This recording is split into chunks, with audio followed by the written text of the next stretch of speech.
Buenos días con todos los graduados del calificador. Mi nombre es Abdías Abed Quispe Mejía, curso el quinto grado de secundaria y estoy orgulloso de representar en esta ocasión a mi colegio Manuel González Prada, distrito Cusicancha, provincia Guaytaray, región Huancavelica.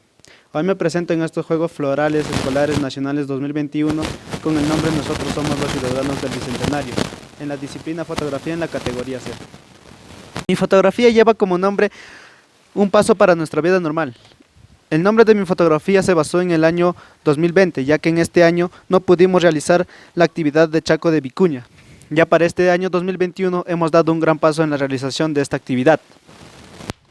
Y esto lo realizamos conjuntamente con el apoyo del puesto de salud.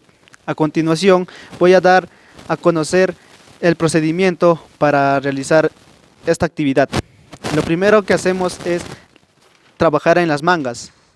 Lo segundo es arrear las vicuñas o impulsar a las vicuñas hacia el embudo. Y por final hacemos lo que es el trasquilado de la fibra de vicuña. En esta imagen observamos el descerdado. Esta es la forma de sacar la caspa de las vicuñas o cualquier suciedad que haya. Muchas gracias.